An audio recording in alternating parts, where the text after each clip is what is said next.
نحمده ونصلي على رسوله الكريم اما بعد فقد قال الله تبارك وتعالى كما ورد في سورة الحديد اعوذ بالله من الشيطان الرجيم بسم الله الرحمن الرحيم هو الذي خلق السماوات والارض في 6 ايام ثم استوى على العرش يعلم ما يلج في الارض وما يخرج منها وما ينزل من السماء وما يعرج فيها وَهُوَ مَعَكُمْ أَيْنَمَا كُنْتُمْ وَاللَّهُ بِمَا تَعْمَلُونَ بَصِيرٌ لَهُ مُلْكُ السَّمَاوَاتِ وَالْأَرْضِ وَإِلَى اللَّهِ تُرْجَعُ الْأُمُورُ يُولِجُ اللَّيْلَ فِي النَّهَارِ وَيُولِجُ النَّهَارَ فِي اللَّيْلِ وَهُوَ عَلِيمٌ بِذَاتِ الصُّدُورِ صدق اللہ العظیم۔ وہی ہے جس نے پیدا کیا آسمانوں اور زمین کو 6 دنوں میں، پھر وہ متمکن ہو گیا تخت حکومت پر، ثم استوى على العرش یعلم ما یلج فی الارض وما یخرج منها، اس کے علم میں ہوتا ہے جو کچھ کے زمین میں داخل ہوتا ہے۔ ولج یلج، آگے آئے گا اولج یولج، ولج یلج یہ فعل لازم ہے، خود داخل ہونا۔ ما یلج فی الارض، جو کچھ کے زمین میں داخل ہوتا ہے، وما یخرج منها، اور جو کچھ اس میں سے نکلتا ہے۔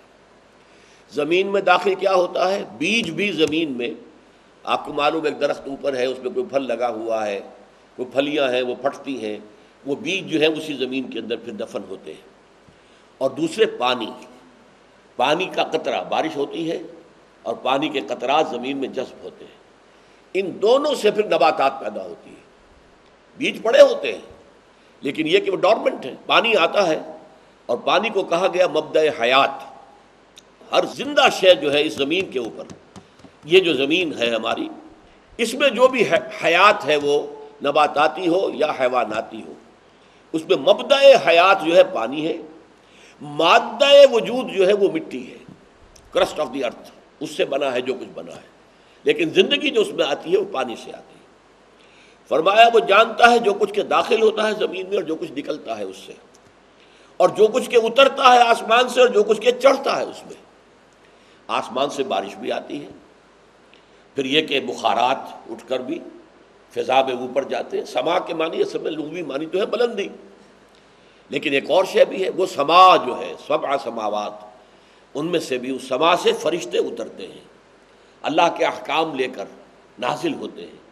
اور پھر جیسا کہ سورہ سجدہ میں فرمایا گیا، یہ 1000 سال، ہمارے حساب سے 1000 سال کا ایک پروگرام ہے جو اللہ تعالیٰ کی طرف سے فرشتوں کو دے دیا جاتا ہے۔ یدبر الامر من السماء الى الارض ثم يعرج الیہ فی یوم کان مقدارہ 1000 سنۃ مما تعدون، وہ تدبیر امر کرتا ہے آسمان سے زمین کی طرف، اور پھر وہ جو کچھ یہاں ہوا ہے اس کی رپورٹس وہ پہنچتی ہیں اوپر پھر واپس اللہ کے حضور میں۔ تو گویا کہ 1000 سال ہمارے حساب سے اس دنیا کے معاملات کے چلانے میں اللہ کا ایک یونٹ ہے۔ یہی بات تھی اصل میں آپ کو توجہ دلا دوں کہ جب حضور صلی اللہ علیہ وسلم کی نبوت پر 1000 سال گزر گئے، 11ویں صدی شروع ہو رہی تھی، تو یہ خیال پیدا ہوا کہ محمد کی نبوت کا دور ختم ہو گیا صلی اللہ علیہ وسلم۔ اور یہ خیال پیش کرنے والے کو اجڑدار لوگ نہیں تھے، ابو الفضل اور فیضی جیسے زبردست علماء تھے جنہوں نے اکبر کو یہ پٹی پڑھائی۔ اکبر جاہل تھا مطلق، اس کے ذہن میں کہاں یہ چیزیں آ سکتی تھیں، لیکن درباری علماء جو ہوتے ہیں علماء سو، اور ان کی جہاں تک مہارت کا تعلق ہے، ان میں سے ایک نے بے نقط تفسیر لکھی ہے قرآن کی، پورے قرآن کی تفسیر جس میں نقطے والا کوئی لفظ نہیں آیا۔ وہ ان کی بلاغت اور ان کی فصاحت، ان کی قادر الکلامی، لیکن یہ ہے کہ انہوں نے پٹی پڑھائی۔ 1000 سال کا معاملہ تھا، 1000 سال شریعت محمدی کو ہو گئے، اب شریعت محمدی کا دور ختم، اب نیا دور شروع ہو گیا، دوسرا 1000 سال، 1000 ثانی اسی لیے کہتے ہیں 1000 ثانی، دوسرا 1000 سال، 1000 دوسرا 1000 سال شروع ہو گیا۔ اب نئے دین کی ضرورت ہے، لہذا وہ دین الہی یا دین اکبری، اکبر کے نام سے وہ دین الہی، اس کی اصل بنیاد کیا تھی کہ یہ نبوت اور رسالت کی کوئی ضرورت نہیں ہے، بس ایک خدا کو مان لو، جو بھی مانتا ہے کسی شکل میں مانتا ہے، کسی نام سے، وہ رحمان کہتا ہے یا رام کہتا ہے، کوئی پرواہ نہیں، بس باقی یہ شریعتوں کا فرق ہے مذہبوں کی وجہ سے، مذہبوں کی نفی کر دو، سب کو انہوں نے سارے مذاہب جو ہندوستان میں تھے ان کو گھول مچول کر کے اور پھر ہاون دستے میں کوٹ کے اس کا ایک صفوف بنا دیا تاکہ، اور وہ تھا بہت بڑا سیاستدان، اس میں کوئی شک نہیں، جینیس تھا سیاست کے اعتبار سے، کہ ہندوستان کی ترقی میں اصل رکاوٹ یہاں کے اختلافات ہیں۔ اگر کہیں یہ اختلافات ختم ہو جائے مذہبی تو ہندوستان اتنی بڑی طاقت بن سکتا ہے، وہ گویا کہ ورلڈ پاور بن سکتا ہے۔ اس حوالے سے اس نے یہ سب کچھ جو ہے وہ ختم کرنے کی کوشش کی، لیکن مجھے صرف اس وقت یہ بتانا تھا کہ 1000 سال کا یہ فلسفہ ہے کہ جو قرآن مجید سے ایک مقام سے انہوں نے لیا، اس کا کہا کہ بس حضور کی نبوت اور رسالت اور حضور کی شریعت اور قانون اور دین کی عمر ختم ہو گئی ہے۔ 12 یعلم ما یلج فی الارض وما یخرج منها وما ینزل من السماء وما یعرج فیها وهو معکم اینما کنتم۔ پھر آ گیا بڑا مشکل مقام، وہ تمہارے ساتھ ہی ہوتا ہے جہاں کہیں بھی تم ہو۔ اب کیا سمجھے ہم؟ اگر تو اللہ کہیں ہے عرش پر متمکن ہے اور عرش کہیں دور ہے دور ہے دور ہے دور ہے، بہت اونچی جگہ ہے، تو ہمارے ساتھ کیسے ہے؟ اس کی تعویل جن حضرات کی یہ رائے ہے انہوں نے تعویل کہ صفاتی طور پر ہمارے ساتھ ہے، وہ ہمارا علم رکھتا ہے ہمارے بارے میں، وہ بصیر ہے، ہمیں دیکھ رہا ہے، وہ سمیع ہے، ہماری باتیں سن رہا ہے۔ اس بات سے صفات کے اعتبار سے وہ ہمارے ساتھ ہے، ذات کے اعتبار سے ہمارے ساتھ نہیں۔ جبکہ وہ لوگ جو وحدت الوجود کے قائل ہیں وہ کہتے ہیں ذات کے اعتبار سے ہمارے ساتھ ہے، لیکن قرآن نہ یہ کہتا نہ وہ کہتا ہے۔ گویا کہ قرآن کا ایک ماننے والا عام مسلمان بس یہ یقین رکھے کہ ہم جہاں بھی ہوں اللہ ہمارے ساتھ ہے، بس کیسے ہے چھوڑ دیجئے اس کو۔ جیسے کہ میں نے عرض کیا تھا کہ اصل مسائل ہم ایک حد سے آگے بڑھتے ہیں تو مسائل پیدا ہوتے ہیں۔ اللہ کا ہاتھ ہے، کیسا ہے ہم نہیں جانتے، اللہ کی پنڈلی ہے، یوم یکشف عن ساق، سورہ نون یا سورہ قلم کے اندر ہے، ہم نہیں جانتے کیسے ہے۔ اللہ کا چہرہ ہے، قرآن میں آیا ہے، یریدون وجہہ، لہذا ہے، کیسا ہے ہم نہیں جانتے۔ اللہ آسمان دنیا تک اتر آتا ہے، کیسے اترتا ہم نہیں جانتے۔ اسی طریقے سے وہ ہر آن ہر جگہ ہمارے ساتھ ہے، کیسے ہے یہ ہم نہیں جانتے۔ یہ تو ہے عافیت، اس کے اندر آدمی اس جگہ پر کھڑا رہے تو پھر یہ ہے کہ کوئی دقت پیدا نہیں ہوئی۔ لیکن اگر آپ ایک چیز کو کہیں گے کہ نہیں صرف صفاتی اعتبار سے ہے تو گویا کہ آپ نے ایک شے کا اضافہ کیا ہے۔ اگر آپ کہیں گے کہ نہیں وہ بذات ہی ہمارے ساتھ ہے تو آپ نے بھی ایک شے کا اضافہ کیا۔ کسی شے کا اضافہ کیے بغیر یہ ماننا کہ وہ ہے ہمارے ساتھ۔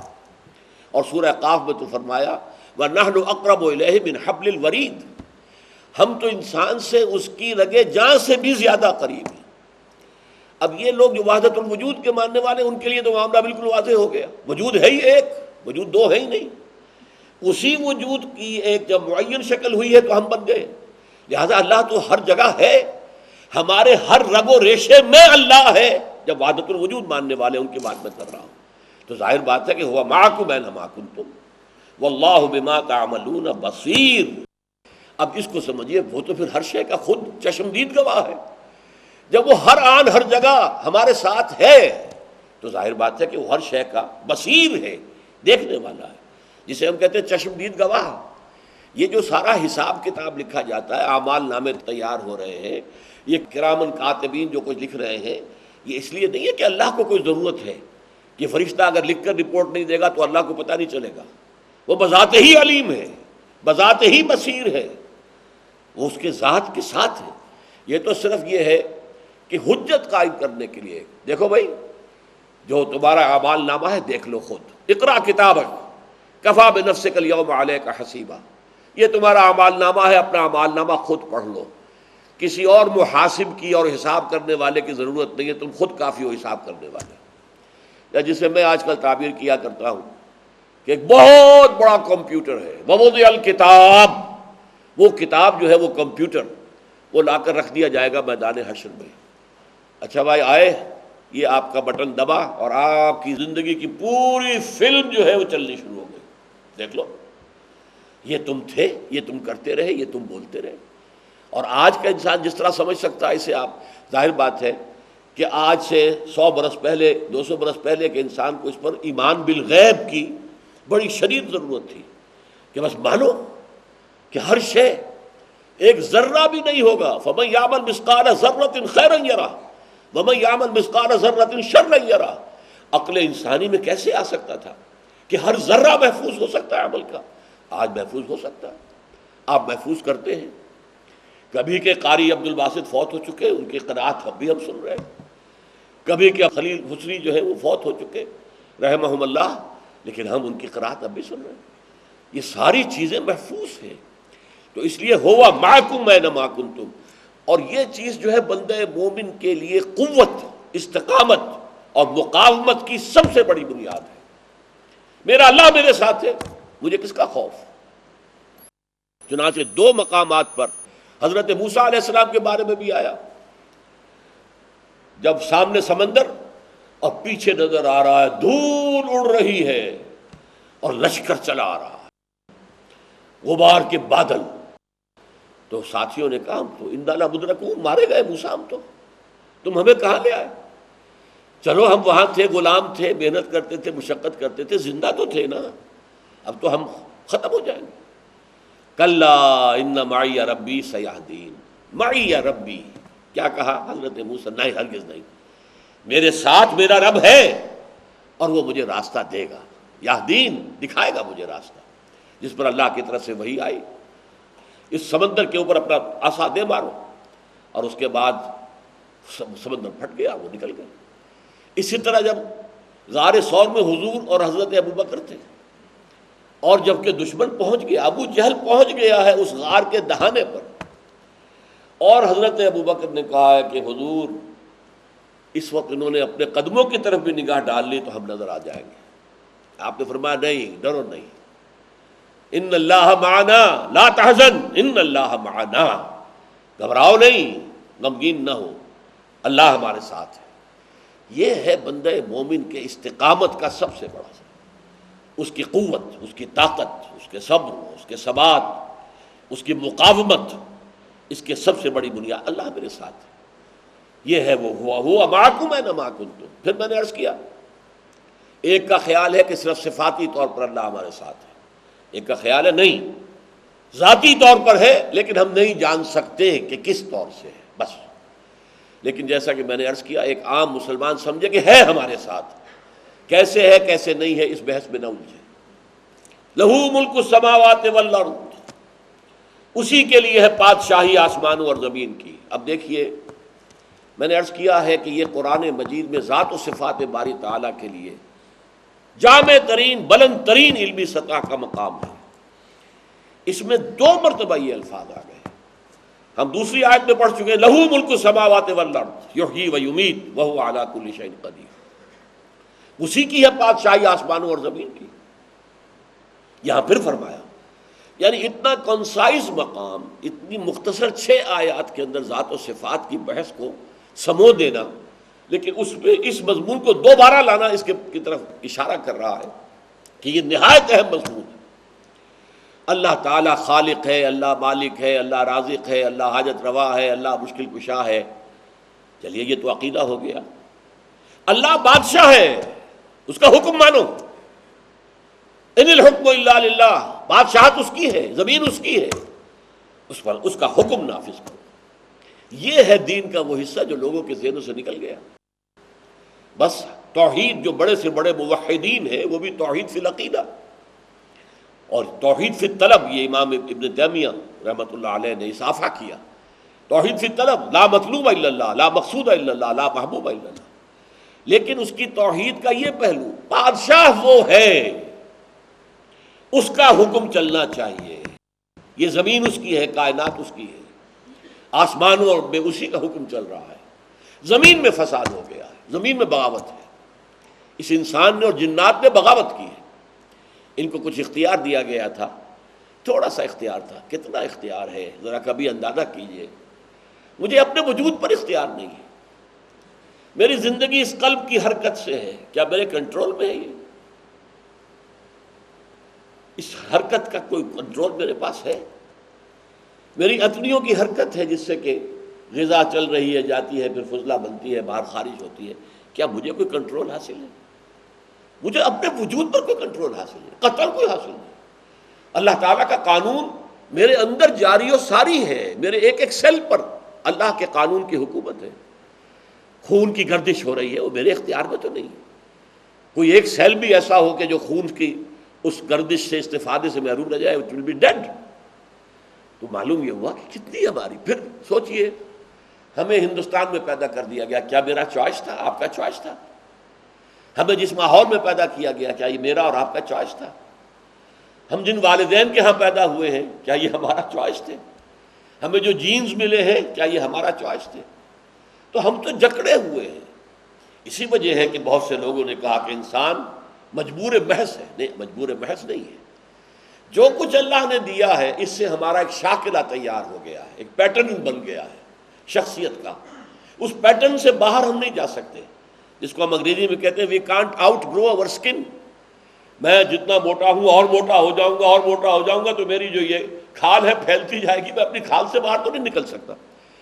تو اسی طریقے سے وہ جو شاکلہ بن گیا ہے، اس شاکلہ سے باہر آپ نہیں جا سکتے، بٹ ود ان دیٹ شاکلہ خیر اور شر کا اختیار آپ کو دے دیا گیا ہے۔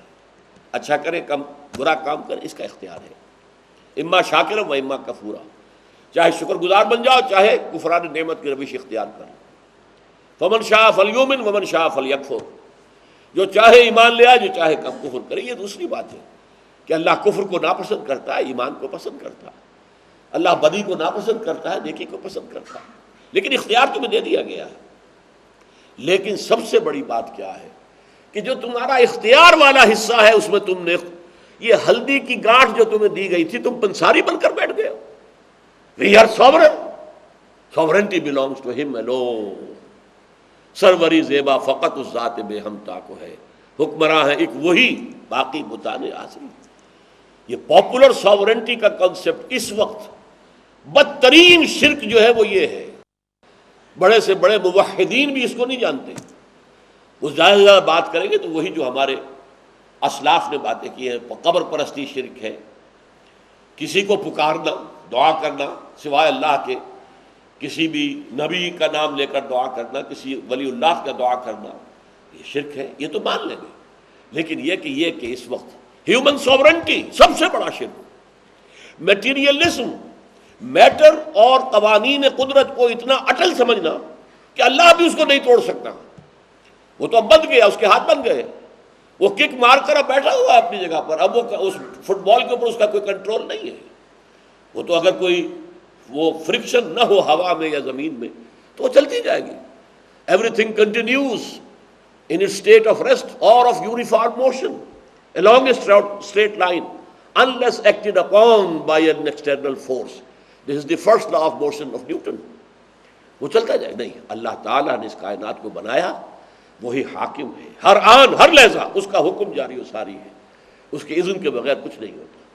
وہ جب چاہے اپنے قوانین طبیعی کو توڑ کر اور اپنی خصوصی مشیت اور خصوصی قدرت کا اظہار کر سکتا ہے۔ تو یہ اصل لہو ملک السماوات والارض، میں اس سے پہلے بھی عرض کر چکا ہوں، العزیز اور الحکیم، یہ دو اسماء ان صورتوں میں نہایت کثرت کے ساتھ وارد ہوئے۔ اور اللہ کا الملک ہونا، بادشاہ، کس شان کے ساتھ آیا ہے؟ سورہ جمعہ کے شروع میں یسبح للہ ما فی السماوات و ما فی الارض الملک القدوس العزیز الحکیم۔ الملک پہلے ہے۔ سورہ حشر کے آخر میں وہ آیت جس میں کہ سب سے بڑا گلدستہ قرآن مجید میں اللہ تعالیٰ کے اسماء آیا ہے، الملک القدوس السلام المومن المہیمن العزیز الجبار المتکبر۔ یہ اسماء، یہ وہ چیز ہے جو ہمارے ذہنوں سے اوجھل ہو گئی۔ دینداری، باطل کے نظام کے تحت ہم دیندار ہیں، نماز روزہ کرتے ہیں، باطل کے نظام کو ذہناً تسلیم کیا ہے تو آپ اللہ کے غدار ہیں، آپ اللہ کے باغی ہیں۔ ڈونٹ ریکنسائل ود اٹ، ذہناً تسلیم نہ کرو، لیو انڈر اٹ انڈر پروٹیسٹ، مجبوراً رہ رہے ہیں، پسند نہیں کرتے، ہمیں یہ نظام پسند نہیں ہے، اور تن من دھن اس نظام کو ختم کر کے اللہ کی بادشاہی کے نظام کو قائم کرنا، اس کو اپنی زندگی کا مقصد سمجھو۔ اس موضوع پر پھر سورہ حدید کے آخر میں بھی بات آئے گی، اور پھر یہ کہ سب سے زیادہ وضاحت کے ساتھ انہی صورتوں میں سے سورہ صف ہے کہ جس میں کھل کر بات آئی کہ انبیاء اور رسل میں حضور صلی اللہ علیہ وسلم کی امتیازی شان ہی یہ ہے کہ آپ کو بھیجا گیا ہے کہ نظام حق کو قائم کرے اور نافذ کرے.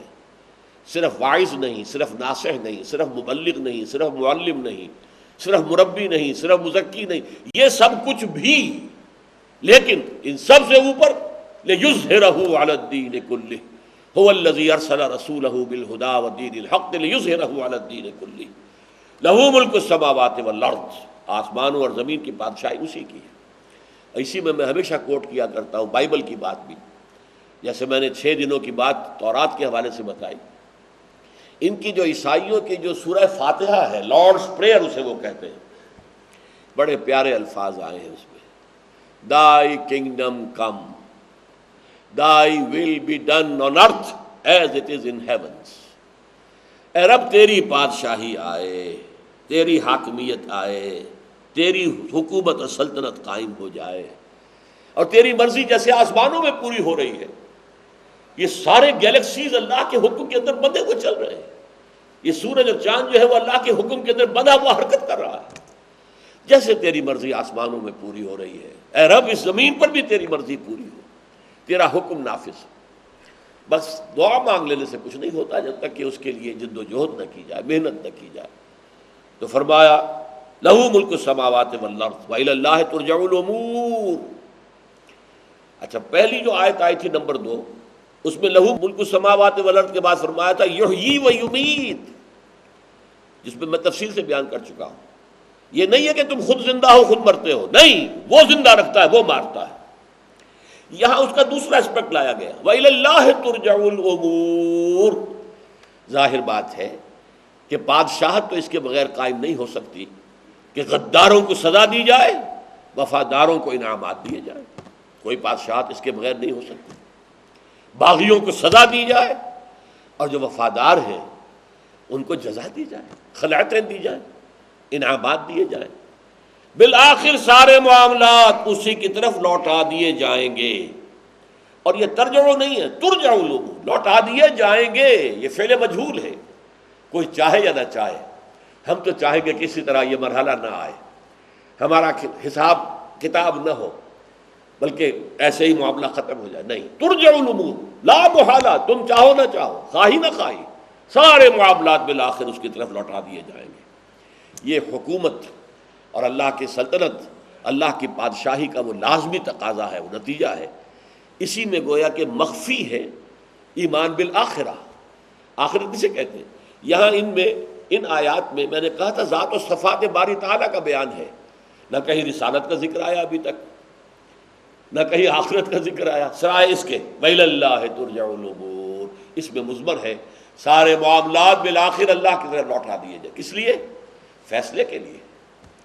وہ فیصلہ کرے گا، حساب لے گا، وہ پھر جزا بھی دے گا، سزا بھی دے گا. واللہ لتموتن کما تنامون ثم لتبعثن کما تستيقظون. خدا کی قسم تم سب مرو گے جیسے روزانہ رات کو سو جاتے ہو، اور پھر تمہیں ایک دن اٹھا لیا جائے گا جیسے کہ صبح روزانہ تم بیدار ہو جاتے ہو.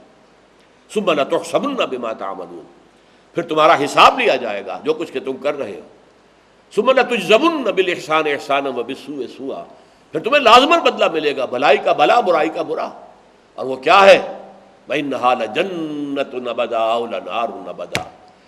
بھلا بدلہ کیا ہوگا؟ جنت ہمیشہ کے لیے، اور برا بدلہ کیا ہوگا؟ جہنم ہمیشہ کے لیے. آخر میں فرمایا یولج اللیل، یہ گویا کہ وہی بات یحیی و یمیت. میں اس سے پہلے آپ کو مقام بتا چکا ہوں. نموت و نحیا، دہری یہ کہے گا ہم خود زندہ رہتے ہیں خود مرتے ہیں. وما یہلکنا الا الدہر، کوئی ہمیں مارنے والا نہیں ہے سوائے دہر کی گردش کے. نہیں، ہم کہتے ہیں اللہ زندہ رکھتا ہے، اللہ مارتا ہے، اللہ حیات دیتا ہے، اللہ ہی موت وارد کرے گا. یہاں اس کو اور مزید تفصیل، یولج اللیل فی النہار ویولج النہار فی اللیل، وہ داخل کر دیتا ہے. میں نے کہا تھا ولج یلج، داخل ہو جانا. یعلم ما یلج فی الارض وما یخرج منها، ولج یلج. یہ اولج یولج باب افعال سے داخل کرنا، وہ داخل کرتا ہے رات کو دن میں. اب اس کے معنی کیا ہے؟ ایک تو وہ مصرع ہے کہ میں اپنے تسبیح روز و شب کا شمار کرتا ہوں دانہ دانہ. ایک تسبیح ہے جس کی کہ ایک دانہ سیاہ ہے ایک سفید ہے، ایک دیا تسبیح حرکت کر رہی ہے، اللہ تعالیٰ حرکت دے رہا ہے. اس میں ایک اور مفہوم ہے کبھی رات دن میں داخل ہوتی ہے، یعنی رات بڑھتی ہے دن گھٹتا ہے، اور کبھی دن بڑھتا ہے اور رات گھٹتی ہے، گویا کہ دن رات میں داخل ہو رہا ہے یا رات دن کے اندر داخل ہو رہی ہے، لیکن یہ خود نہیں ہو رہی۔ یولج اللیل فی النہار، وہ داخل کرتا ہے رات کو دن میں، ویولج النہار فی اللیل، اور وہ داخل کرتا ہے دن کو رات میں، وَهُوَ عَلِيمٌ بِذَاتِ الصُّدُورِ، اور وہ علیم ہے، جاننے والا ہے تمہارے سینوں کے اندر جو کچھ مخفی ہے اس کو بھی۔ یہاں اگر آپ دیکھیں کہ اللہ تعالیٰ کی صفت علم کو کس کس شکل میں لائے ہیں، پہلے آ گیا تھا وَهُوَ بِكُلِّ شَيْءٍ عَلِيمٌ، اس کے بعد آیا اللہ تعالیٰ جو کچھ تم کرتے ہو وَاللَّهُ بِمَا تَعْمَلُونَ بَصِيرٌ، اس کے بعد فرمایا گیا کہ وہی ہے یعلم ما یلج فی الارض وما یخرج منها وما ينزل من السماء وما یعرج فیها۔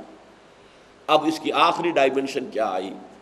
جو کچھ تمہارے سینوں کے اندر ہے اللہ اس سے بھی واقف ہے، اور اس کا در حقیقت سورہ تغابن ہم پڑھ چکے ہیں ایمانیات کی بحث میں۔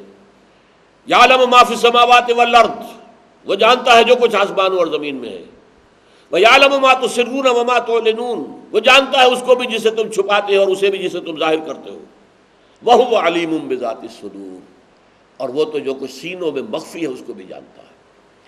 وہاں میں نے عرض کیا تھا کہ اس کی میرے ذہن میں کافی عرصے یہ سوال رہا کہ یعلم ما تسرون وما تعلنون کے بعد اس کی کیا ضرورت تھی کہ وہ علیم بذات الصدور، جو کچھ ہم چھپاتے ہیں اس کو بھی وہ جانتا ہے، پھر جو سینوں میں ہے اس کو پھر اس کا ذکر کرنے کی کیا ضرورت تھی؟ اللہ تعالیٰ نے اس عقدے کو کھولا کہ جو کچھ ہم چھپاتے ہیں وہ ہمارا کانشیس ایفرٹ ہے، ہم چھپا رہے ہیں، اور ایک وہ چیزیں جنہیں ہم بھی نہیں جانتے، ہمارے سب کانشیس مائنڈ میں کیا ہو رہا ہے، کیا کھچڑی پک رہی ہے، کیا خدمت ہو رہی ہے، کیا کیا جو ہمارے ارادے اور عزائم ہیں وہ وہاں پر جو ہے ان کا سلسلہ اسے ہم جانتے بھی نہیں، ہم بھی واقف نہیں ہوتے اپنے سب کانشیس مائنڈ سے۔ لہذا اللہ اس سب کانشیس مائنڈ سے جسے تم خود واقف نہیں ہو اللہ تعالیٰ اس سے بھی واقف ہے۔ تو صفت علم پر اس قدر ایمفیسس کی ضرورت کیوں ہوئی؟ انسان کو شیطان سب سے بڑا وسوسہ یہ دیتا ہے، اللہ کو ہر چیز کیسے معلوم ہو سکتی ہے؟ ایک دن میں کیا کیا کچھ انسان کرتا ہے، چھوٹی چھوٹی باتیں کہ اللہ کے علم میں نہیں۔ چنانچہ ہمارے ہاں جو فلسفے کا ایک سب سے بڑا مکتبہ فکر ہے جو ارسطو کا فلسفہ ہے، ریئلزم جو ہے اس کو کہا جاتا ہے، وہ ارسطو کا فلسفہ ہے، اور آئیڈیلزم وہ اس کے استاد افلاطون کا فلسفہ ہے۔ تو یہ، اور اس میں جو مسلمان جو ہیں وہ زیادہ تر ارسطو کے فلسفے، صوفیہ افلاطون کے فلسفے سے متاثر ہیں، لیکن عام ہمارے متکلمین جو ہیں وہ ارسطو کے فلسفے سے متاثر ہیں، اور یہ مشائین کہلاتے ہیں۔ مشائین کا ایک قول یہ بھی ہے کہ اللہ تعالیٰ صرف کلیات سے واقف ہے، جزیات سے واقف نہیں ہے۔ بعض لوگ تو یہاں تک گئے وہ اپنی ہستی میں مگن ہوتا ہے، اسے کیا پرواہ کیا ہو رہا ہے، کیا ہو رہا ہے زمین کے اندر، کیا ہو رہا ہے پاکستان میں، کیا ہو رہا ہے کراچی میں، کیا ہو رہا ہے، اسے اس کی دلچسپی نہیں ہے، وہ تو اپنی ہستی ہی کے اندر گم ہے، مگن ہے۔